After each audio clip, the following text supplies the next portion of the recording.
नहीं थी, पर उसकी ये दशा देख वे भी हैरान और भयभीत थे। आखिर ऐसा कौन राक्षस है जिसने मेरी शिष्या की ये हालत कर दी। 48 घंटे बीत गए और फिर विभत्सना को होश आया। उसने तुरंत चीख कर कहा, रुद्रलेखा, मेरी सखी कहाँ है? मुझे उसे बचाना है। सेवक ने भागकर आचार्य जी को बुलाया। वे दौड़े हुए आए। बेटी, शांत हो जाओ, अभी आराम करो। लेकिन विभत्सना सुनने को तैयार नहीं थी। वो बार बार रुद्रलेखा को पुकारती रही। आखिरकार जब थोड़ी ताकत लौटी, उसने पूरा किस्सा आचार्य जी को बताया। पूरा वृत्तांत सुनकर आचार्य काश्य पंत गहरे चिंतन और भय में डूब गए। उन्होंने निर्णय लिया, अब केवल महागुरु मुनि अंगिरा ही कोई समाधान बता सकते हैं। विभत्सना खुद को स्थिर बताते हुए जिद करके आचार्य जी के साथ चल पड़ी। कुछ ही देर में वे पहाड़ी पर स्थित मुनि अंगिरा की कुटिया में पहुंचे। मुनि अंगिरा, एक सिद्ध महात्मा जो पहले से ही सब जान चुके थे, ने अपनी सिद्धियों से विभत्सना को पूर्णतः स्वस्थ कर दिया। फिर गंभीर स्वर में बोले, जिस दानव से तुम मिली थी वह कोई साधारण राक्षस नहीं, बल्कि स्वयं मृत्यु का उपहास है। हजारों वर्षों की तपस्या से उसने विनाशकारी शक्तियां पाई हैं और उसके पास एक ऐसी शक्ति भी है जिससे वह मरी हुई कन्याओं को फिर से जीवित कर सकता है। मुनि अंगिरा बोले, बेटी, मैं चाहूं तो कह दूं कि अपनी सखी को भूल जाओ, लेकिन मैं ऐसा कभी नहीं कहूंगा, क्योंकि इस धरती पर इस समय केवल तुम ही हो जो उस दानव का अंत कर सकती हो। अगर इस अमावस्या तक उसे मारा नहीं गया तो वह हमेशा के लिए अजय बन जाएगा। उसे मारने के लिए सीधे उससे नहीं भिड़ना होगा, बल्कि उस तोते तक पहुंचना होगा जिसमें उसके प्राण बसे हैं। ये सुनकर आचार्य काश्य पंत और विभत्सना हक्का बक्का रह गए। कैसा तोता, कौन सी अमावस, और कैसे होगा उस राक्षस का अंत? उनकी आंखों में घबराहट और उलझन देखकर मुनि अंगिरा गंभीरता से बोले, मैं सब बताता हूँ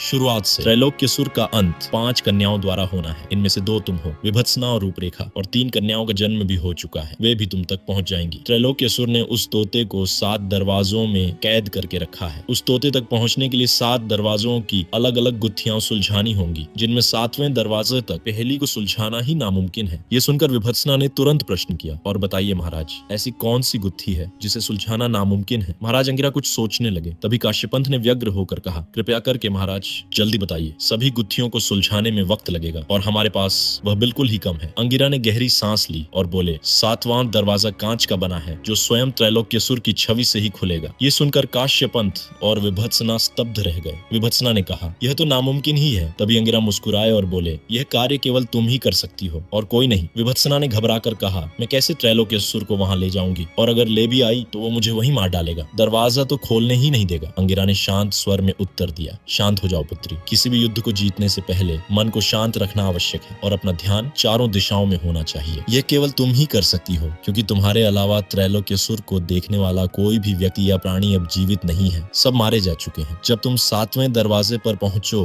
तो त्रैलोक्यसुर की छवि अपने मन में बनाना और मेरा नाम लेना। तब तुम्हारा रूप कुछ पलों के लिए त्रैलोक्यसुर के स्वरूप में बदल जाएगा। बने रहे। राधे राधे।